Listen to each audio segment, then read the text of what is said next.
dear students, how are you all? Welcome back to the session of class 7th math subject, and today we are going to discuss about some important topics and sums in the form of MCQs based on chapter that is data handling. Okay, तो प्यारे विद्यार्थियों data handling ਦਾ मतलब ਹੁੰਦਾ ਹੈ ਅੰਕੜਿਆਂ ਦਾ ਪ੍ਰਬੰਧਨ।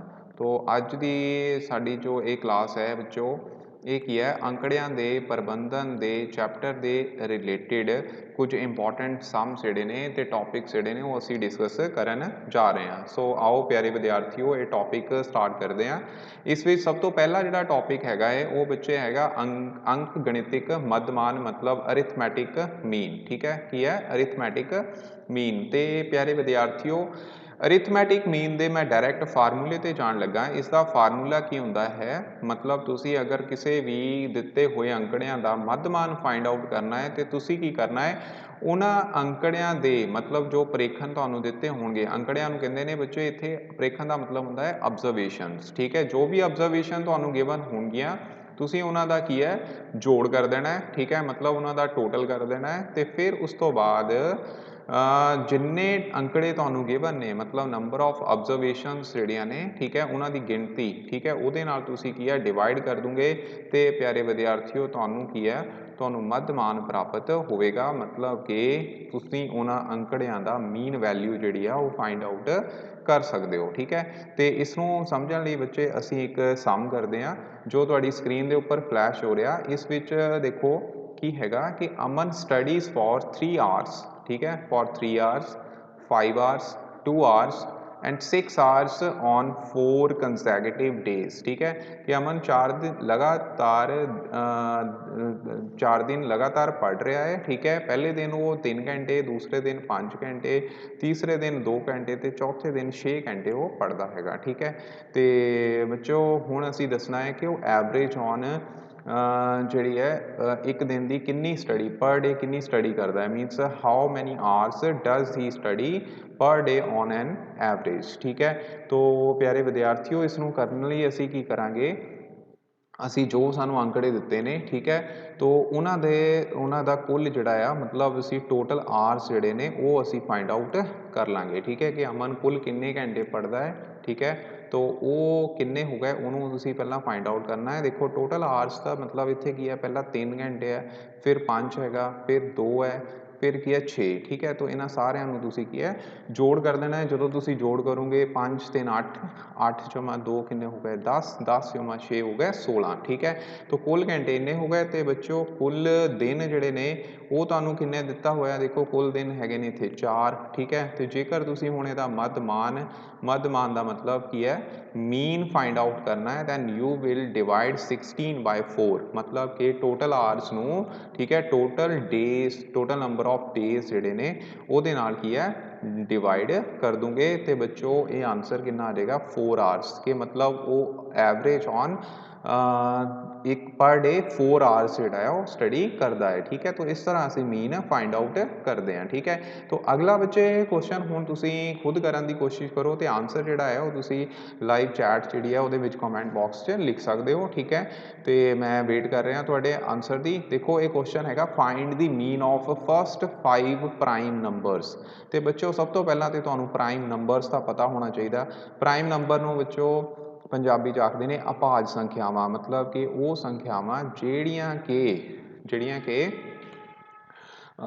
ਆਪਣੇ ਆਪ ਨਾਲ ਡਿਵਾਈਡ ਹੁੰਦੀਆਂ ਨੇ ਜਾਂ ਫਿਰ 1 ਦੇ ਨਾਲ ਹੀ ਡਿਵਾਈਡ ਹੁੰਦੀਆਂ ਨੇ, ਮਤਲਬ ਭਾਜਯੋਗ ਹੁੰਦੀਆਂ ਨੇ, ਉਹਨਾਂ ਨੂੰ ਅਸੀਂ ਕੀ ਆ ਪ੍ਰਾਈਮ ਨੰਬਰਸ ਆਖਦੇ ਹਾਂ, ਮਤਲਬ ਅਭਾਜ ਸੰਖਿਆਵਾਂ। ਠੀਕ ਹੈ, ਤੇ ਬੱਚੋ ਪਹਿਲੀਆਂ 5 ਜਿਹੜੀਆਂ ਨੇ ਅਭਾਜ ਸੰਖਿਆਵਾਂ ਉਹ ਕਿਹੜੀਆਂ ਨੇ, ਪਹਿਲੀਆਂ 5 ਅਭਾਜ ਸੰਖਿਆਵਾਂ ਬੱਚੋ ਇਹ 2 ਤੋਂ ਸਟਾਰਟ ਹੁੰਦੀਆਂ ਨੇ, ਯਾਦ ਰੱਖਣਾ। ਠੀਕ ਹੈ, ਇੱਕ ਜਿਹੜੀ ਹੈ ਨਾ ਤਾਂ ਭਾਜ ਹੈ ਤੇ ਨਾ ਹੀ ਅਭਾਜ ਸੰਖਿਆ ਹੈ। ਠੀਕ ਹੈ, ਤਾਂ ਉਹਨੂੰ ਅਸੀਂ नहीं कंसीडर करना, तो 2 तो शुरू होनिया ने, 2 एक ईवन प्राइम नंबर है। ठीक है, याद रखना। इस तो बाद आता है बच्चे 3 तो बाद देखो 5 जोड़ा आ एक दे नाल डिवाइड होंदा जां अपने आप नाल डिवाइड होंदा। इसी तरह बच्चे 7 तो इस तो बाद आना है बच्चे 11। ठीक है, तो ये पहलियां 5 अभाज संख्यावां हो गई।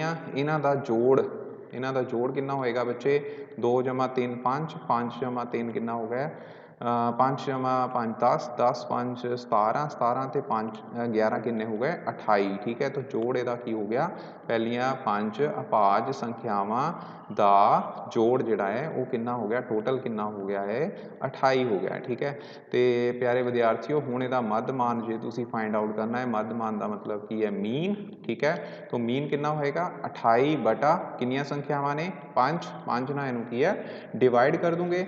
ਪਿਆਰੇ ਵਿਦਿਆਰਥੀਓ 28 ਨੂੰ ਤੁਸੀਂ ਜੇਕਰ 5 ਨਾਲ ਡਿਵਾਈਡ ਕਰੋਗੇ, ਠੀਕ ਹੈ। ਤਾਂ ਇੱਥੇ ਕੀ ਹੈ ਦੇਖੋ 5 5 25, ਇੱਥੇ ਕੀ ਆ ਗਿਆ 3 ਆਂਸਰ ਆ ਗਿਆ, ਠੀਕ ਹੈ। ਤਾਂ ਪੁਆਇੰਟ ਉਸ ਤੋਂ ਬਾਅਦ ਇੱਕ 0 ਆਏਗਾ, ਠੀਕ ਹੈ। ਤਾਂ 6 ਤੇ ਜਾ ਰਿਹਾ 6 5 30 ਹੁੰਦੇ ਨੇ, ਸਾਰੇ ਬੱਚਿਆਂ ਨੂੰ ਪਤਾ ਹੈ। ਤੇ ਇਹ ਆ ਗਿਆ 5.6, ਇਹਦਾ ਆਂਸਰ ਜਿਹੜਾ ਆ ਉਹ ਆ ਜਾਏਗਾ, ਠੀਕ ਹੈ। 5.6 ਇਹਦਾ ਮੱਧਮਾਨ ਹੋਏਗਾ, ਓਕੇ ਜੀ। ਉਸ ਤੋਂ ਬਾਅਦ ਨੈਕਸਟ ਟੌਪਿਕ ਹੈਗਾ ਬੱਚੇ ਰੇਂਜ ਬਾਰੇ, ਠੀਕ ਹੈ। ਹੁਣ ਰੇਂਜ ਕੀ ਹੁੰਦੀ ਹੈ, ਸਪੋਜ਼ ਤੁਹਾਨੂੰ ਕੋਈ ਡਾਟਾ ਗਿਵਨ ਹੈ, ਠੀਕ ਹੈ। ਉਸ ਡਾਟਾ ਨੂੰ ਸਭ ਤੋਂ ਪਹਿਲਾਂ ਤੁਸੀਂ ਜਾਂ ਤਾਂ ਵੱਧਦੇ ਕ੍ਰਮ ਦੇ ਵਿੱਚ ਲਿਖ ਲੈਣਾ ਹੈ, ਠੀਕ ਹੈ। ਕਿਹਦੇ ਵਿੱਚ, ਵੱਧਦੇ ਕ੍ਰਮ ਦੇ ਵਿੱਚ ਜਾਂ ਫਿਰ ਘਟਦੇ ਕ੍ਰਮ ਦੇ ਵਿੱਚ, ਠੀਕ ਹੈ। ਜੋ ਵੀ ਤੁਹਾਨੂੰ ਡਾਟਾ ਗਿਵਨ ਹੋਏਗਾ, ਜਿੱਦਾਂ ਸਾਨੂੰ ਇੱਥੇ ਡਾਟਾ ਗਿਵਨ ਸੀਗਾ ਇਹ ਵਾਲਾ, ਠੀਕ ਹੈ। ਇੱਥੇ ਕੀ ਸੀ ਇਹ ਡਾਟਾ ਸੀਗਾ, ਠੀਕ ਹੈ। ਇਹ ਡਾਟਾ ਹੀ ਹੈ 2 3 5 7 ਤੇ 11, ਠੀਕ ਹੈ। ਮੰਨ ਲਓ ਅਸੀਂ ਇੱਥੇ ਨੂੰ ਲਿਖ ਲੈਂਦੇ ਹਾਂ, ਦੇਖੋ 2 3 5 7 ਤੇ 11, ਠੀਕ ਹੈ। ਤਾਂ ਇਹ ਸਾਨੂੰ ਇੱਥੇ ਕੀ ਹੈ ਡਾਟਾ ਗਿਵਨ ਹੈਗਾ, ਮਤਲਬ ਅੰਕੜਾ ਜਿਹੜਾ ਹੈਗਾ ਉਹ ਗਿਵਨ ਹੈਗੇ ਨੇ। ਤੇ ਵਿਦਿਆਰਥੀਓ ਜੇ ਤੁਸੀਂ ਇਹਦੀ ਰੇਂਜ ਕੱਢਣੀ ਹੈ ਤੇ ਰੇਂਜ ਨੂੰ ਪੰਜਾਬੀ 'ਚ ਆਖਦੇ ਨੇ ਵਿਚਲਨ ਸੀਮਾ, ਠੀਕ ਹੈ। ਕੀ ਆਖਦੇ ਨੇ, ਵਿਚਲਨ ਸੀਮਾ। ਤੇ ਬੱਚਿਓ ਵਿਚਲਨ ਸੀਮਾ ਨੂੰ ਫਾਈਂਡ ਆਊਟ ਕਰਨ ਦਾ ਫਾਰਮੂਲਾ ਜਿਹੜਾ ਹੈ ਉਹ ਕੀ ਹੁੰਦਾ ਹੈ, ਪਹਿਲਾਂ ਤੁਸੀਂ ਇਹਦੇ ਵਿੱਚ ਸਭ ਤੋਂ ਵੱਡਾ ਪ੍ਰੇਖਣ ਜਿਹੜਾ ਉਹ ਚੈੱਕ ਕਰਨਾ। ਦੇਖੋ ਸਭ ਤੋਂ ਵੱਡਾ ਪ੍ਰੇਖਣ ਇੱਥੇ ਹੈਗਾ 11, ਇਹਦੇ ਵਿੱਚੋਂ ਮਾਈਨਸ ਕਰਨਾ ਹੈ ਸਭ ਤੋਂ ਛੋਟਾ ਪ੍ਰੇਖਣ ਜੋ ਕਿ ਹੈ 2, ਠੀਕ ਹੈ। ਤਾਂ 11 ਵਿੱਚੋਂ 2 ਕੱਢੇ ਤਾਂ ਇਹ ਬੱਚੇ ਆ ਗਏ 9, ਤਾਂ 9 ਇਹਦੀ ਵਿਚਲਨ ਸੀਮਾ ਹੋਏਗੀ, ਮਤਲਬ ਇਹਦੀ ਰੇਂਜ ਹੋਏਗੀ, ਠੀਕ ਹੈ। ਤਾਂ ਰੇਂਜ ਫਾਈਂਡ ਆਊਟ ਕਰਨ ਦਾ ਤਰੀਕਾ ਕੀ ਹੈਗਾ, ਤੁਸੀਂ ਸਭ ਤੋਂ ਪਹਿਲਾਂ ਤੇ ਜਿਹੜੀਆਂ ਵੈਲਿਊਜ਼ ਨੇ, ਜੋ ਡਾਟਾ ਹੈਗਾ ਉਹਨੂੰ ਵੱਧਦੇ ਕ੍ਰਮ ਦੇ ਵਿੱਚ ਮਤਲਬ ਅਸੈਂਡਿੰਗ ਆਰਡਰ 'ਚ ਜਾਂ ਫਿਰ ਡਿਸੈਂਡਿੰਗ ਆਰਡਰ ਦੇ ਵਿੱਚ ਲਿਖ ਲੈਣਾ ਹੈ, ਠੀਕ ਹੈ। ਉਸ ਤੋਂ ਬਾਅਦ ਉਹਦੇ ਵਿੱਚ ਸਭ ਤੋਂ ਵੱਡੀ ਵੈਲਿਊ ਦੇਖ ਲੈਣੀ ਹੈ, ਇਹ ਵੱਡੀ ਵੈਲਿਊ ਸੀ, ਠੀਕ ਹੈ। ਮਤਲਬ ਹਾਈਐਸਟ ਆਬਜ਼ਰਵੇਸ਼ਨ ਸੀਗੀ, ਔਰ ਇੱਥੇ ਫਿਰ ਨਾਲ ਹੀ ਤੁਸੀਂ ਸਮੋਲੈਸਟ ਆਬਜ਼ਰਵੇਸ਼ਨ ਦੇਖ ਲੈਣੀ, ਔਰ ਦੋਨਾਂ ਦਾ ਕੀ ਕਰ ਦੇਣਾ ਹੈ ਡਿਫਰੈਂਸ ਲੈ ਲੈਣਾ ਹੈ, ਠੀਕ ਹੈ। ਤਾਂ ਆਓ ਬੱਚੋ ਰੇਂਜ ਨਾਲ ਤੇ ਜੋ ਟੌਪਿਕ ਅਸੀਂ ਕੀਤਾ ਹੈ ਉਸ ਨਾਲ ਸੰਬੰਧਿਤ ਇੱਕ ਸਮ ਕਰਦੇ ਹਾਂ। ਇਹ ਸਮ ਹੁਣ ਤੁਹਾਡੀ ਸਕਰੀਨ ਦੇ ਉੱਪਰ ਫਲੈਸ਼ ਹੋ ਰਿਹਾ, ਇਹਦੇ ਵਿੱਚ ਕੀ ਹੈ ਦੇਖੋ ਕਿ ਸਪੋਜ਼ ਗਰੁੱਪ ਆਫ ਸਟੂਡੈਂਟਸ ਹੈਗੇ ਨੇ, ਠੀਕ ਹੈ, ਜਿਨ੍ਹਾਂ ਨੇ 100 ਦੇ ਵਿੱਚੋਂ, ਠੀਕ ਹੈ, 100 ਦੇ ਵਿੱਚੋਂ ਮੈਥਸ ਦੇ ਵਿੱਚ ਜਿਹੜਾ ਮੈਥਸ ਦਾ ਟੈਸਟ ਹੋਇਆ ਉਹਦੇ ਵਿੱਚੋਂ ਅੰਕ ਪ੍ਰਾਪਤ ਕੀਤੇ ਨੇ, ਠੀਕ ਹੈ। ਤੇ ਬੱਚੋ ਉਹਨਾਂ ਦੇ ਅੰਕ ਕਿੰਨੇ ਨੇ ਦੇਖੋ 85 76 90 85 39 48 56 95 81 ਤੇ ਇਸ ਤੋਂ ਬਾਅਦ ਆ ਗਿਆ 75, ਠੀਕ ਹੈ। ਤਾਂ ਇੰਨੇ ਵਿਦਿਆਰਥੀਆਂ ਦੇ ਨੰਬਰ ਜਿਹੜੇ ਨੇ ਟੈਸਟ ਦੇ ਵਿੱਚੋਂ ਆਏ ਨੇ, ਠੀਕ ਹੈ। ਤਾਂ ਬੱਚੋ ਸਭ ਤੋਂ ਪਹਿਲਾਂ ਅਸੀਂ ਇਹਨਾਂ ਨੂੰ ਕੀ ਆ ਅਸੈਂਡਿੰਗ ਆਰਡਰ ਦੇ ਵਿੱਚ ਲਿਖਾਂਗੇ, ਠੀਕ ਹੈ। ਤਾਂ ਇਹਦਾ ਅਸੈਂਡਿੰਗ ਆਰਡਰ ਆਫ ਮਾਰਕਸ, ਠੀਕ ਹੈ। ਪਹਿਲਾ ਕੰਮ ਇਹ ਕਰਨਾ, ਬਾਅਦ ਵਿੱਚ ਦੇਖਣਾ ਅਸੀਂ ਫਾਈਂਡ ਆਊਟ ਕੀ ਕਰਨਾ ਹੈਗਾ। ਅਸੈਂਡਿੰਗ ਆਰਡਰ ਆਫ ਮਾਰਕਸ ਜਿਹੜਾ ਹੈ ਸਭ ਤੋਂ ਪਹਿਲਾਂ ਸਭ ਤੋਂ ਘੱਟ ਵੈਲਿਊ ਜਿਹੜੀ ਹੈ, ਸਭ ਤੋਂ ਘੱਟ ਅੰਕ ਵਿੱਚੋਂ ਇੱਥੇ ਹੈਗੇ ਨੇ 39, ਠੀਕ ਹੈ, ਕੀ ਹਨ 39। ਉਸ ਤੋਂ ਬਾਅਦ ਆ ਗਿਆ ਬੱਚੇ 48, ਠੀਕ ਹੈ। 48 ਤੋਂ ਬਾਅਦ ਪਿਆਰੇ ਵਿਦਿਆਰਥੀਓ ਇੱਥੇ ਆ ਰਹੇ ਨੇ 56, ਠੀਕ ਹੈ। ਕਿੰਨੇ ਨੇ 56। ਉਸ ਤੋਂ ਬਾਅਦ ਆ ਗਏ ਬੱਚੇ 75, ਉਸ ਤੋਂ ਬਾਅਦ ਹੈਗੇ ਨੇ 76, ਠੀਕ ਹੈ। 76 ਤੋਂ ਬਾਅਦ ਹੈਗੇ ਨੇ 81, ਉਸ ਤੋਂ ਬਾਅਦ 85, ਠੀਕ ਹੈ। ਫਿਰ ਉਸ ਤੋਂ ਬਾਅਦ 85 ਜਿਹੜੇ ਨੇ ਉਹ ਆਈ ਥਿੰਕ ਹਾਂ 2 ਵਾਰ ਆ ਰਹੇ ਨੇ, ਠੀਕ ਹੈ, ਇੱਥੇ 2 ਵਾਰ ਆ ਰਹੇ ਨੇ।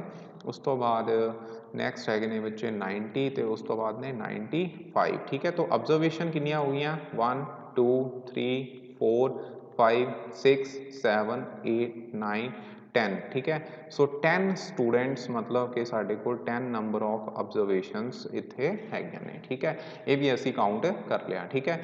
ਹੁਣ ਬੱਚੇ ਸਾਨੂੰ ਚਾਹੀਦਾ ਨੇ ਹਾਈਐਸਟ ਮਾਰਕਸ ਤੇ ਲੋਐਸਟ ਮਾਰਕਸ। ਦੇਖੋ ਹਾਈਐਸਟ ਮਾਰਕਸ ਤਾਂ ਸਿੱਧਾ ਹੀ ਬੱਚੇ ਇੱਥੇ ਹਾਈਐਸਟ ਮਤਲਬ ਸਭ ਤੋਂ ਵੱਧ ਮਾਰਕਸ ਜਿਹੜੇ ਨੇ, ਠੀਕ ਹੈ। ਤਾਂ ਹਾਈਐਸਟ ਮਾਰਕਸ ਤਾਂ ਪਿਆਰੇ ਵਿਦਿਆਰਥੀਓ ਤੁਹਾਨੂੰ ਹੁਣ ਪਤਾ ਲੱਗ ਹੀ ਗਿਆ ਹੋਵੇਗਾ 95 ਨੇ, ਤੇ ਲੋਐਸਟ ਕਿੰਨੇ ਨੇ ਉਹ ਵੀ ਦੇਖ ਲਓ। ਲੋਐਸਟ ਮਾਰਕਸ ਜਿਹੜੇ ਨੇ ਉਹ ਹੈਗੇ ਨੇ 39, ਠੀਕ ਹੈ। ਤੇ ਇੱਥੋਂ ਜੇ ਅਸੀਂ ਇਹਦੀ ਰੇਂਜ ਫਾਈਂਡ ਆਊਟ ਕਰਨੀ ਹੋਵੇ ਮਤਲਬ ਇਹਦੀ ਵਿਚਲਨ ਸੀਮਾ, ਠੀਕ ਹੈ, ਪੰਜਾਬੀ 'ਚ ਇਹਨੂੰ ਕੀ ਆਖਦੇ ਨੇ ਵਿਚਲਨ ਸੀਮਾ। ਤੇ ਪਿਆਰੇ ਵਿਦਿਆਰਥੀਓ ਵਿਚਲਨ ਸੀਮਾ ਜਿਹੜੀ ਹੈ वो कितनी आएगी 95 माइनस 39। जो तुम माइनस करोगे तो ये बच्चे तुहानू प्राप्त होया 56। ठीक है, उस तो बाद बच्चों हुण तुसीं फाइंड आउट करना है मीन। ठीक है, की फाइंड आउट करना है मीन। मीन का मतलब इत्थे की है मध्यमान। ठीक है, तो मध्यमान फाइंड आउट करने लई की है सारिਆਂ ਨੂੰ तुसीं अंकां ਨੂੰ इन्हां ਨੂੰ जोड़ देना है। ठीक है, तो मैं इनू उपर कर देना, शायद इत्थे तुहानू दिखाई ना देवे, तो इन्हां ਨੂੰ ਅਸੀਂ ऐड कर दिंदे आ। बच्चों जो तुसीं इनू ऐड करोगे, ठीक है, की हैगा 39 जमा 48 जमा 56। ठीक है, प्लस 75 प्लस 76 प्लस 81 प्लस 85। ठीक है, प्लस 85 प्लस 90 प्लस 95। ठीक है, तुसीं बच्चों इन्हां ਨੂੰ ऐड कर लेना है। ठीक है, तो जो तुसीं ऐड करोगे तो बच्चों तुहानू जिहड़ा आंसर मिलेगा वो होएगा 730। ठीक है, मैं टाइम की कमी होने करके आपां डायरैक्ट इनू इत्थे आंसर विच लिखण लगे हैं। ठीक है, तो जोड़ जिहड़ा है अंकां का वो कितना हो गया इत्थे 730 ते थल्ले की आ गई गिणती। ठीक है, गिणती हैगी आ 10 स्टूडेंट की। ठीक है, तो 730 बटा 10, 0 नाल 0 कैंसल हो गई, तो इत्थे आ गया 73 जिहड़ा है आंसर आ जाएगा। ठीक है, तो ये बच्चों इत्थे की हैगा है इहदी मीन मार्क्स जिहड़े ने obtain by the group of students. ठीक है, वो आएंगे। ठीक है, तो इस तरह बच्चे ये सम असीं करना सीगा। आई थिंक हुण सारे बच्चों को असेंडिंग ऑर्डर भी पता लग गया होएगा किस तरह लिखना है। हाईएस्ट ते लोएस्ट उस तो कढ़ने ईजी हो जाते हैं, अदरवाइज बच्चे प्रॉब्लम आ सकती है। ठीक है, तो रेंज भी हुण तुहानू समझ आ गई होएगी कि हाईएस्ट वैल्यू नू लोएस्ट वैल्यू चों माइनस करना है, तो सानू की मिल जाता है रेंज प्राप्त होती है, मतलब विचलन सीमा प्राप्त हो जाती है। ठीक है, उस तो बाद विद्यार्थियों मध्यमान तुहानू पता लग ही गया कि अंकड़ियां का जोड़ कर देना है। ठीक है, तो जोड़ जिन्ने अंकड़ियां की गिणती है, जिदा इत्थे 10 सी, 10 ना इनू डिवाइड करता, 0 ना 0 कैंसल हो गई, तो 73 जिहड़े एवरेज मार्क्स इस ग्रुप ऑफ स्टूडेंट के ठीक है आ गए हैं साडे कोल। ओके, आओ बच्चों नैक्सट टॉपिक करते हैं, ये हैगा बच्चे मॉड के बारे। ठीक है, तो मॉड नू बच्चे पंजाबी च आखते हैं बहुलक। बहुलक का मतलब होंदा बहुत। ठीक है, तो ਇਹਦਾ मतलब जे ਤੁਹਾਨੂੰ कोई वैल्यूज़ गिवन हैगियां ने, मान लो ਤੁਹਾਡੇ ਕੋਲ ਜਿੱਦਾਂ सपोज कोई वैल्यू है 1 2 3 5 4 5 5 5 10। ठीक है, तो बच्चों ये ਤੁਹਾਨੂੰ कोई डाटा गिवन हैगा इस तरह, मतलब अंकड़े गिवन है। ठीक है, कोई भी अंकड़ा हैगा। ठीक है, ਇਹਦੇ ਵਿੱਚ ਅਸੀਂ ਸਭ ਤੋਂ ਪਹਿਲਾਂ ਤੇ ਇਹਨਾਂ ਨੂੰ ਅਸੈਂਡਿੰਗ ਆਰਡਰ 'ਚ ਲਿਖਣਾ ਹੈ, जो कि मैं ऑलरेडी लिख ਦਿੱਤਾ है। ठीक है, ਅਸੈਂਡਿੰਗ ਆਰਡਰ ਦਾ मतलब ਕੀ ਹੈ वाधे क्रम दे विच। ठीक है, तो असेंडिंग ऑर्डर च लिखण तो बाद तुसी चैक करना है कि केड़ी संख्या, ठीक है, जां केड़ी वैल्यू, ठीक है, जो भी संख्या नहीं अंकड़ा जो भी होएगा, ठीक है, केड़ा अंकड़ा जिहड़ा आ वो वध तो वध वार उत्थे होवे। ठीक है, किया सब तो वध वार, वध तो वध, वध तो वध बार वो उत्थे होवे। ठीक है, तो वध तो वध जिहड़ी अंख्या जिहड़ी संख्या जिहड़ी है उत्थे होएगी, जां अंकड़ा जिहड़े होणगे वो बच्चे उहदा की है मॉड हुंदा है। ठीक है, तो इत्थे देखो 5 जिहड़ा है वो 3 बार आ रहा। ठीक है, एक बार आ रहा, 2 भी एक बार आ रहा, 3 कितनी बार आ रहा एक बार। ठीक है, 4 भी एक बार आ रहा, जिहड़ा 5 है वो 3 बार आ रहा, तो 10 जिहड़ा है वो एक बार आ रहा। ਇਹਦਾ मतलब जिहड़ा 5 है, क्योंकि ये सब तो वध वार इत्थे आ रहा है। ठीक है, ठीक है, तो मैक्सीमम टाइम जिहड़ा है ये अकर करता है, इस करके इनू असीं की कहांगे इहदा मॉड आखांगे, मतलब ये हो गया उहदा बहुलक। ठीक है, तो बहुलक की है कि दिते हुए आंकड़ियां विच सब तो वध वार आउण वाला प्रेखण, ठीक है, दिते आंकड़ियां दा की हुंदा है बहुलक हुंदा है। मीनस the observation which occur maximum number of times in the given data is called as mod और model value of the data. ठीक है, सो बच्चों इस नाल रिलेटेड आओ असीं हुण एक सम करते हैं। सपोज साडे को ऑब्जर्वेशनस हैगियां ने, क्वेश्चन की है find the mod of the given numbers. ठीक है, वी हैव नंबर्स 1 1 2 2 4 3 2 1 2 2 4 कि कोई बच्चा इस सम का आंसर जिहड़ा वो दस सकता है? अगर दसोगे तो बच्चे बड़ी खुशी होगी, इसका आंसर जिहड़ा तुसीं की है ਕਮੈਂਟ ਬਾਕਸ ਦੇ ਵਿੱਚ ਲਿਖ ਸਕਦੇ ਹੋ, ਠੀਕ ਹੈ। ਸੋ ਅੰਕੜਿਆਂ ਦਾ ਬੱਚੇ ਜਿਹੜਾ ਆ ਉਹ ਕੀ ਹੈ, ਵਾਧਾ ਕਰਮ। ਸਭ ਤੋਂ ਪਹਿਲਾਂ ਇਹਨਾਂ ਦਾ ਵਾਧਾ ਕਰਮ ਉਹਦੇ ਵਿੱਚ ਲਿਖੋ, ਠੀਕ ਹੈ। ਤਾਂ ਵਾਧਾ ਕਰਮ ਦੇ ਵਿੱਚ ਕੀ ਹੈ, ਸਭ ਤੋਂ ਪਹਿਲਾਂ 1 ਆਏਗਾ, ਫਿਰ 1 ਆਉਣਾ ਹੈ, ਠੀਕ ਹੈ। 1 3 ਵਾਰ ਆ ਗਿਆ, 2 ਕਿੰਨੀ ਵਾਰ ਹੈ, 1 2 3 4, ਠੀਕ ਹੈ। 2 2 2 2, ਓਕੇ। ਉਸ ਤੋਂ ਬਾਅਦ 3 ਹੈ, ਉਸ ਤੋਂ ਬਾਅਦ ਬੱਚੇ 4 ਜਿਹੜਾ ਹੈ ਉਹ ਕਿੰਨੀ ਵਾਰ ਹੈ, 2 ਵਾਰ ਹੈ, ਠੀਕ ਹੈ। तो 1 2 3 4 5 6 7 8 9 10, ठीक है। 10 ਸਾਡੇ ਕੋਲ ਅੰਕੜੇ ਹੈਗੇ ਨੇ। ਤੇ ਪਿਆਰੇ ਵਿਦਿਆਰਥੀਓ ਇੱਥੇ 1 ਜਿਹੜਾ ਹੈ ਉਹ 3 ਵਾਰ ਆ ਰਿਹਾ, 2 ਕਿੰਨੀ ਵਾਰ ਆ ਰਿਹਾ ਹੈ, 4 ਵਾਰ, ਠੀਕ ਹੈ। 3 ਜਿਹੜਾ ਹੈ ਉਹ 1 ਵਾਰ ਆ ਰਿਹਾ ਤੇ 4 ਕਿੰਨੀ ਵਾਰ ਆ ਰਿਹਾ ਹੈ, 2 ਵਾਰ, ਠੀਕ ਹੈ। तो ਬੱਚਿਓ 2 ਜਿਹੜਾ ਹੈ ਉਹ ਸਭ ਤੋਂ ਵੱਧ ਵਾਰ ਆ ਰਿਹਾ, 4 ਵਾਰ, ਠੀਕ ਹੈ, ਸਭ ਤੋਂ ਵੱਧ ਵਾਰ। तो ਇਹਦਾ ਮਤਲਬ ਇਹੀ ਇਹਦਾ ਕੀ ਹੋਏਗਾ, ਮੋਡ ਹੋਏਗਾ, मतलब कि ਕੀ ਹੋਏਗਾ, ਬਹੁਲਕ, ਠੀਕ ਹੈ। ਪੰਜਾਬੀ 'ਚ ਇਹਨੂੰ ਕੀ ਕਹਿੰਦੇ ਨੇ, ਬਹੁਲਕ, ਓਕੇ ਜੀ। तो इसका ਮੋਡ ਜਿਹੜਾ ਹੈ ਉਹ ਕਿੰਨਾ ਆ ਗਿਆ, 2। ਸੋ 2 ਇਹਦਾ ਆਨਸਰ ਆਏਗਾ, ਓਕੇ। ਉਸ ਤੋਂ ਬਾਅਦ ਪਿਆਰੇ ਵਿਦਿਆਰਥੀਓ ਇਹ ਹੈਗਾ ਹੈ ਟੈਲੀ ਮਾਰਕਸ ਦੇ ਬਾਰੇ, ਠੀਕ ਹੈ। ਤਾਂ ਟੈਲੀ ਮਾਰਕਸ ਦੇ ਤੁਹਾਨੂੰ ਡਾਟਾ ਹੈਗਾ, ਸ਼ਾਇਦ ਤੁਸੀਂ ਇਹਨਾਂ ਬਾਰੇ ਸੁਣਿਆ ਹੋਏਗਾ। ਟੈਲੀ ਮਾਰਕਸ ਵਿੱਚ ਕੀ ਹੈ, ਅਸੀਂ ਇਸ ਤਰ੍ਹਾਂ ਲਾਈਨਸ ਦੇ ਨਾਲ ਇਹਨੂੰ ਰਿਪਰਜੈਂਟ ਕਰਦੇ ਹਾਂ, ਠੀਕ ਹੈ। ਜਿਸ ਤਰ੍ਹਾਂ ਮੰਨ ਲਓ ਅਸੀਂ 1 ਨੂੰ ਰਿਪਰਜੈਂਟ ਕਰਨਾ ਹੋਵੇ ਟੈਲੀ ਮਾਰਕਸ ਦੇ ਵਿੱਚ ਤਾਂ ਉਸ ਨੂੰ ਇਸ ਤਰ੍ਹਾਂ ਰਿਪਰਜੈਂਟ ਕਰਦੇ ਹਾਂ। ਅਗਰ ਤੁਹਾਡੇ ਕੋਲ 2 ਹੋਣ ਤੇ 2 ਨੂੰ ਅਸੀਂ ਬੱਚੇ ਇਸ ਤਰ੍ਹਾਂ ਰਿਪਰਜੈਂਟ ਕਰਦੇ ਹਾਂ। ਇਸੇ ਤਰ੍ਹਾਂ ਅਗਰ 3 ਹੋਵੇ ਤਾਂ 3 ਲਈ ਅਸੀਂ ਕੀ ਆ, 3 ਲਾਈਨਸ ਇਸ ਤਰ੍ਹਾਂ ਲਗਾ ਦਿੰਦੇ ਹਾਂ। ਉਸ ਤੋਂ ਬਾਅਦ ਪਿਆਰੇ ਵਿਦਿਆਰਥੀਓ ਅਗਰ 4 ਹੋਵੇ ਤੇ 4 ਨੂੰ ਅਸੀਂ ਰਿਪਰਜੈਂਟ ਕਰਨ ਲਈ ਕੀ ਆ, ਇਸ ਤਰ੍ਹਾਂ 4 ਲਾਈਨਾਂ ਲਗਾਉਂਦੇ ਹਾਂ, ਠੀਕ ਹੈ। ਪਰ ਜੇਕਰ ਅਸੀਂ 5 ਨੂੰ ਰਿਪਰਜੈਂਟ ਕਰਨਾ ਹੋਵੇ ਤਾਂ ਉਸ ਲਈ 1 2 3 4 ਇਸ ਤਰ੍ਹਾਂ ਲਿਖ ਕੇ 5th ਜਿਹੜੀ ਹੈ ਉਸ ਤਰ੍ਹਾਂ ਲਾਈਨ ਲਗਾ ਦਿੰਦੇ ਹਾਂ, ਠੀਕ ਹੈ। ਤਾਂ ਇਸ ਤਰ੍ਹਾਂ ਬੱਚੇ ਤੁਸੀਂ ਯਾਦ ਰੱਖਣਾ ਹੈ। ਉਸ ਤੋਂ ਬਾਅਦ ਜੇ 6 ਲਿਖਣਾ ਹੈ ਤਾਂ 6 ਕਿੱਦਾਂ ਲਿਖਾਂਗੇ, 1 2 3 4 1 ਲਾइन, ਉਸ ਤੋਂ ਬਾਅਦ ਇਹ ਕੀ ਆ ਗਈ 6th ਲਾइन, ठीक है, रिप्रेजेंट करेगी ये वाली, ठीक है। तो उस तो बाद फिर तुसी अलग दोबारा शुरू कर देना हैगा, ठीक है। इस तरह 7 ਨੂੰ ਕਿੱਦਾਂ ਲਿਖੋਗੇ, 1 2 3 4, ਉਸ ਤੋਂ ਬਾਅਦ ਇੱਕ ਲਾਈਨ ਲਗਾਈ, 5 ਹੋ ਗਏ, 6 7, ਠੀਕ ਹੈ। ਜੇ ਤੁਸੀਂ 8 ਨੂੰ ਲਿਖਣਾ ਹੈ ਤਾਂ 1 2 3 4 5 6 7 8 9 6 7 8, ठीक है। ਇਹ ਇੱਥੇ 3 ਲਾਈਨਸ ਤੁਸੀਂ ਇਸ ਤਰ੍ਹਾਂ ਲਗਾਓਗੇ, ਠੀਕ ਹੈ। ਕਿੰਨੀਆਂ ਲਾਈਨਸ, 3 ਲਾਈਨਸ, ਓਕੇ। ਜੇ 9 ਨੂੰ ਜਾਂ 10 ਨੂੰ ਲਿਖਣਾ ਹੈ ਤਾਂ 10 ਨੂੰ ਕਿੱਦਾਂ ਲਿਖੋਗੇ, 1 2 3 4 5 6 7 8 9 10, ਠੀਕ ਹੈ।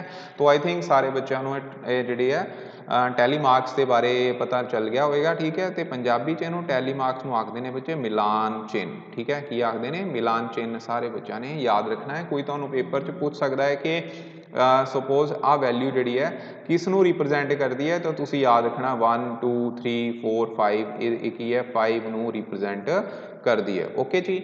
ਉਸ ਤੋਂ ਬਾਅਦ ਪਿਆਰੇ ਵਿਦਿਆਰਥੀਓ ਨੈਕਸਟ ਸਾਡਾ ਟੌਪਿਕ ਹੈਗਾ ਮੱਧਿਕਾ ਦੇ ਬਾਰੇ। ਮੱਧਿਕਾ ਨੂੰ ਬੱਚੇ ਇੰਗਲਿਸ਼ ਵਿੱਚ ਕਹਿੰਦੇ ਨੇ ਮੀਡੀਅਨ, ਠੀਕ ਹੈ, ਮੀਡੀਅਨ, ਓਕੇ। ਤੇ ਮੀਡੀਅਨ ਬੱਚੇ ਅਸੀਂ ਸਿਰਫ ਔਡ ਵੈਲਿਊਜ਼ ਲਈ ਕਰਨਾ ਹੈ, ਠੀਕ ਹੈ। ਜਿਹੜਾ ਕਿ ਤੁਹਾਨੂੰ ਸਿਲੇਬਸ 'ਚ ਹੈਗਾ ਉਸ ਦੇ ਅਕੋਰਡਿੰਗ ਹੀ ਗੱਲ ਕਰਨੀ ਹੈ, ਈਵਨ ਬਾਰੇ ਅਸੀਂ ਗੱਲ ਨਹੀਂ ਕਰਾਂਗੇ। ਮੰਨ ਲਓ ਤੁਹਾਨੂੰ ਅੰਕੜੇ ਦਿੱਤੇ ਨੇ ਤੇ ਅੰਕੜੇ ਜਿਹੜੇ ਨੇ ਉਹ ਕੀ ਹੈ, ਟਾਂਗ ਸੰਖਿਆਵਾਂ ਦੇ ਅੰਕੜੇ ਨੇ, ਮਤਲਬ ਟਾਂਗ ਸੰਖਿਆਵਾਂ ਦੇ ਵਿੱਚ ਅੰਕੜੇ ਨੇ, ਠੀਕ ਹੈ। ਮਤਲਬ ਕਿ ਜਿੱਦਾਂ ਦੇਖੋ ਇੱਥੇ 17 ਸਟੂਡੈਂਟ ਹੈਗੇ ਨੇ, ਤਾਂ 17 ਸਟੂਡੈਂਟ ਦਾ ਜਿਹੜਾ ਡਾਟਾ ਹੈਗਾ, ਠੀਕ ਹੈ, ਤੁਹਾਨੂੰ ਗਿਵਨ ਹੈਗਾ। ਉਹਦੇ ਵਿੱਚ ਕੀ ਆ, ਹਾਈਟਸ ਉਹਨਾਂ ਦੀਆਂ ਦਿੱਤੀਆਂ ਹੋਈਆਂ ਸੈਂਟੀਮੀਟਰਸ ਦੇ ਵਿੱਚ, ਠੀਕ ਹੈ। ਤੋ ਇਹ 'ਚ ਕੀ ਹੈ 108 112 106 125 123 119 116, ਠੀਕ ਹੈ। ਇੱਦਾਂ ਸੈਂਟੀਮੀਟਰ ਦੇ ਵਿੱਚ ਤੁਹਾਨੂੰ 17 ਸਟੂਡੈਂਟ ਦੀ ਹਾਈਟ ਜਿਹੜੀ ਆ ਦਿੱਤੀ ਹੈ। ਤੇ ਬੱਚਿਓ ਅਸੀਂ ਹੁਣ ਮੱਧਿਕਾ ਫਾਈਂਡ ਆਊਟ ਕਿੱਦਾਂ ਕਰਨੀ ਹੈ, ਸਭ ਤੋਂ ਪਹਿਲਾਂ ਸਾਡਾ ਕੰਮ ਹੋਏਗਾ ਇਹਨਾਂ ਨੂੰ ਅਸੀਂ ਅਸੈਂਡਿੰਗ ਆਰਡਰ ਦੇ ਵਿੱਚ ਲਿਖਣਾ, ਠੀਕ ਹੈ। ਸਭ ਤੋਂ ਪਹਿਲਾ ਕੰਮ ਕੀ ਹੋਏਗਾ, ਅਸੈਂਡਿੰਗ ਆਰਡਰ, ਮਤਲਬ ਕਿ ਵਾਧੇ ਕ੍ਰਮ ਦੇ ਵਿੱਚ ਅਸੀਂ ਇਹਨਾਂ ਨੂੰ ਕੀ ਕਰ ਲੈਣਾ ਹੈ, ਲਿਖ ਲੈਣਾ ਹੈ, ਓਕੇ ਜੀ। ਤੋ ਪਿਆਰੇ ਵਿਦਿਆਰਥੀਓ ਜਦੋਂ ਅਸੀਂ ਇਹਨਾਂ ਨੂੰ ਅਸੈਂਡਿੰਗ ਆਰਡਰ ਦੇ ਵਿੱਚ ਲਿਖਾਂਗੇ ਤੇ ਤੁਹਾਡੇ ਕੋਲ ਜਿਹੜੀ ਅਰੇਂਜਮੈਂਟ ਹੈਗੀ ਆ ਆਬਜ਼ਰਵੇਸ਼ਨ ਦੀ ਅਸੈਂਡਿੰਗ ਆਰਡਰ 'ਚ, ਉਹ ਕਿਸ ਤਰ੍ਹਾਂ ਆ ਜਾਏਗੀ, ਲਾਈਕ ਦਿਸ, ਠੀਕ ਹੈ। ਮੈਂ ਆਲਰੇਡੀ ਇਹਨੂੰ ਕਰ ਦਿੱਤਾ ਹੈਗਾ, ਠੀਕ ਹੈ। ਸੋ ਬੱਚਿਓ ਇਹਦੇ ਵਿੱਚ ਹੁਣ ਤੁਸੀਂ ਕੀ ਕਰਨਾ ਹੈ, ਇਹ 'ਚ ਕਿਉਂਕਿ ਇਹ 17 ਵੈਲਿਊਜ਼ ਨੇ, ਠੀਕ ਹੈ। ਤੇ 17 ਵੈਲਿਊਜ਼ ਨੇ, ਦੇਖੋ ਇੱਧਰੋਂ ਅਸੀਂ ਇੱਕ ਕੱਢ ਦਿੱਤੀ ਹੈ। ਸਭ ਤੋਂ ਸੌਖਾ ਤਰੀਕਾ ਤੁਹਾਡੇ ਲਈ ਹੈ, ਇੱਧਰੋਂ ਇੱਕ ਵੈਲਿਊ ਕੱਢ ਦੇਣੀ ਹੈ ਜਦੋਂ ਅਸੀਂ ਮੀਡੀਅਨ ਕੱਢਣਾ ਹੈ। ਇੱਧਰੋਂ ਇੱਕ ਵੈਲਿਊ ਕੱਢ ਦਿੱਤੀ, ਇੱਧਰੋਂ ਕੱਢ ਦਿੱਤੀ, ਠੀਕ ਹੈ। ਇੱਦਾਂ ਹੀ ਬੱਚੇ ਅਸੀਂ ਕੱਢਦੇ ਜਾਣਾ ਹੈ, ਠੀਕ ਹੈ, ਇੱਕ ਇੱਕ ਕੱਢਦੇ ਜਾਣਾ ਹੈ, ਓਕੇ। ਸਭ ਤੋਂ ਸੌਖਾ ਤਰੀਕਾ ਹੁੰਦਾ ਹੈ ਤੁਹਾਡੇ ਲਈ ਹੈ ਸਿਰਫ, ਠੀਕ ਹੈ।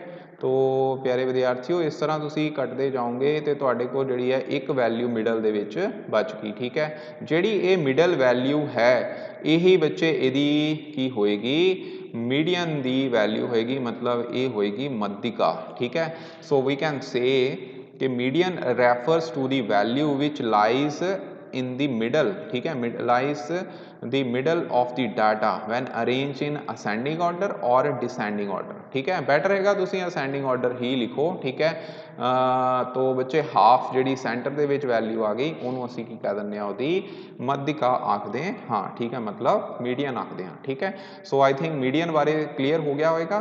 तो बच्चों ये सारे टॉपिक सीगे। हुण प्यारे विद्यार्थियों असी करने ने MCQs based on this topic. तो MCQ दे विच सब तो पहला हैगा मॉड ऑफ द डाटा। ठीक है, डाटा का जिहड़ा मॉड हैगा वो कितना होएगा। हुण तुसी इहदा आंसर बच्चों आराम नाल दे सकते हो। देखो इहदे विच डाटा गिवन हैगा, डाटा दे विच मॉड तुसी फाइंड आउट करना है। मॉड का मतलब हुंदा है बच्चे बहुलक। ठीक है, तो जिहड़ी वैल्यू बहुत वार जिहड़ी है उत्थे सब तो वध वार जिहड़ी है वो आ रही है। तो इहदा आंसर हुण तुसी दे सकते हो। देखो 0 0 इनू तुसी असेंडिंग ऑर्डर च लिख लो 0 0। उस तो बाद देखो 1 कितनी बार है 1 2 बार। ठीक है, 1 2। ठीक है, उस तो बाद 2 2 कितनी बार है 1 2 3 बार। ठीक है, तो 2 2 2। ओके, उस तो बाद बच्चों 3 1 2। ठीक है, तो यदा आंसर तुसी चैट बॉक्स से लिख सकते हो। ठीक है, उस तो बाद 5 5 कितनी बार आ रहा 1 2 तो 5 जोड़ा है वो 2 बार आ रहा। तो 6 बच्चों 1 बार आ रहा है। यदा मतलब इत्थे सब तो वध जिहड़े आ 2 वैल्यू है, यही बच्चे का मॉड होएगा। तो answer will be third option. Okay, तो इन्हों का बहुलक असी इस तरह कढ़ लिया है। ठीक है, उस तो बाद प्यारे विद्यार्थियों नैक्सट हैगा एक क्रिकेटर ने 7 पारियां खेलियां बच्चे। तो उन्होंने उन्हें दौड़ा बनाई 38 79 25 52 0 8 100। ठीक है, इस तरह दौड़ा बनाई। तो इन्हों की विचलन सीमा दसनी है। तो बच्चों सब तो वड्डी वैल्यू जी है, तो उसी पहला यदा असेंडिंग ऑर्डर लिख लेना है। सब तो वड्डी वैल्यू जी है वो 100 हैगी है, तो सब तो घट वैल्यू जी है वो कितनी है 0। तो दोनों का अंतर जोड़ा है वो कितना आ रहा 100। यही बच्चे यदा की होंदा है यदी विचलन सीमा होंदी है, मतलब इनू असी उहदी रेंज कहने। तो बच्चों रेंज यदी कितनी आ गई 100। तो 100 will be the answer of this question. ठीक है, उस तो बाद which of the following is not a central tendency of the data. तो बच्चों देखो मीन मीडियन मॉड ये सारिया जड़ियाँ ने सेंट्रल टेंडेंसीज के विच आंदियां ने। ठीक है, जिन्होंने कहते हैं केंद्री प्रवृत्ति। ठीक है, तो बच्चों रेंज जो तो यदा आंसर जोड़ा वो की है रेंज आएगा। ठीक है, तो प्यारे विद्यार्थियों साडा नैक्सट जोड़ा सम हैगा वो की है द मीन ऑफ 1 3 5 7 एंड 9। ठीक है, यदा मीन दसना है। तो बच्चों मध्यमान किद्दां कड्डांगे असी, मतलब मीन यदा फाइंड आउट करने लिए असी की करांगे ऑप्शनस तुहानूं दित्तियां ने, तुसी आंसर यदा फाइंड आउट करके दस सकते हो। ठीक है, तो बच्चों इन्हों पहला असी जोड़ांगे। ठीक है, तो जोड़न लिए की है 3 जमा 1। ठीक है, 4 हो गया, 4 जमा 5 किन्ने हो गए बच्चे 4 जमा 5 9 9 तो 9 तो जोड़े ने 7 किन्ने हो गए 16 16 के 9 ऐड किए बच्चे 25 हो गया। ठीक है, तो 25 डिवाइड बाय किन्ने अंकड़े ने 5। तो 5 ना असी इनू की है डिवाइड कर देना। तो 25 बटा 5 किन्ने हो गए बच्चे 5। तो यदा मध्यमान जोड़ा है वो कितना आएगा 5 आएगा, मतलब answer should be option number 3। ठीक है, उस तो बाद बच्चे नैक्सट टॉपिक है संभावना। तो बच्चों संभावना असीं इंग्लिश कहते हैं प्रोबेबिलिटी। ठीक है, तो प्यारे विद्यार्थियों जिस तरह तुहानूं पता हुण वर्खा का मौसम आ रहा। ठीक है, तो बच्चे क्लाउड्स जोड़े ने वो तुहानूं आम दिखाई देंदे ने। ठीक है, तो बच्चों क्लाउड्स जोड़े ने वो आ गए ने, इहदा मतलब ये नहीं है कि वर्खा उत्थे होएगी होएगी। ठीक है, तो वर्खा होने की संभावना जिहड़ी है वो हो भी सकती है। ठीक है, तो नहीं भी हो सकती। ठीक है, तो प्यारे विद्यार्थियों इत्थे की है 2 आउटकम आ गई, मतलब कि वर्खा हो भी सकती है तो वर्खा नहीं भी हो सकती है। जेकर तुसी वर्खा होने की संभावना दसनी है, वर्खा होने की संभावना। ठीक है, तो विद्यार्थियों इत्थे देखो वर्खा होने की संभावना की है। वर्खा तो देखो चांस तो आएगी, जां तो होएगी। ठीक है, होवेगी जां नहीं होवेगी। ठीक है, नहीं होगी। क्लाउड्स आए ने, बदल आए ने, वर्खा जी है जां तां हो सकती है जां फिर नहीं होएगी। तो टोटल आउटकम आ गई बच्चे साढ़े को 2 तो होने की संभावना जी है जो होनी है तो फिर एक ही आएगी, तो यदी संभावना जी 1/2 आ गई। तो इदा ही वर्खा ना होने की संभावना जी है वो की हो जाएगी, वो भी बच्चों 1/2 ही होएगी। ठीक है, सो डियर स्टूडेंट्स इत्थे फिर असी प्रोबेबिलिटी ऑफ एन इवेंट, ठीक है, मतलब किसी घटना ई की संभावना किहदे नाल रिप्रजेंट करते हैं, देखो PE वजों लिखा जाता है। तो इसनों हेठ लिखे अनुसार असी परिभाषित करते हैं कि अनुकूल नतीजों की गिनती, ठीक है, बटा कुल संभव नतीजों की गिनती, मीनस number of favourable outcomes divide by total number of outcomes. Okay, total number of outcomes. ठीक है, सो event that have many possibility. तो बच्चों आ गल तुम याद रखनी है कि अगर बहुत सारिया संभावनावां होण, कई संभावनावां होण, तो उहदे विच इवेंट होने की संभावना जी है ना होने की, बिल्कुल ना होने की संभावना जी है वो तो 0 होएगी। ठीक है, तो ये जे पूरी तरह हो रही है तो वो बच्चे संभावना जी है 1 होती है, मतलब कि प्रोबेबिलिटी जी है, ठीक है, संभावना जी है वो 1 और 0 के इन बिटवीन लाई करती है। ठीक है, 1 और 0 के इन बिटवीन ही लाई करती है, ये याद रखना है। ठीक है, मिनीमम 0 तो मैक्सीमम 1। ठीक है, सो विद्यार्थियों हुण असीं इहदे नाल रिलेटेड कुछ सम जिहड़े ने वो करन जा रहे हैं MCQ के रूप दे विच। इहदे विच सब तो पहला सम हैगा प्रोबेबिलिटी ऑफ इम्पॉसिबल इवेंट। ठीक है, कि कोई इवेंट हो ही नहीं सकता तो उहदी पॉसिबिलिटी बच्चे की होएगी। इम्पॉसिबल इवेंट इत्थे बच्चे माइनस विच आ, क्योंकि माइनस दे विच जिहड़े इवेंट आ हुंदे नहीं हैगे। ठीक है, तो असंभव घटना जिहड़ी है वो माइनस विच इत्थे दर्शा रहे हैं, जिहड़ा कि नहीं हो सकता, तो इहदा आंसर यही होएगा। 0 भी हो सकती है संभावना, 1/2 भी हो सकती है, 1 भी हो सकती है। ठीक है, 0 तो 1 के विचकार तो लाई करती है, तो 1/2 ये दोनों के इन बिटवीन लाई करता है। यदा मतलब यदा आंसर जोड़ा आ -1 आएगा कि प्रोबेबिलिटी कभी भी नैगेटिव नहीं होंगी। ठीक है, ऋणात्मक रूप के नहीं होंगी है। ठीक है, उस तो बाद नैक्सट है probability of selecting the G letter from the word girl. Girl दे विच बच्चे देखो 1 2 3 4 4 टोटल लैटर्स आ रहे हैं, तुसी जी होने की संभावना देखनी है। जी कितनी बार है इत्थे, एक बार।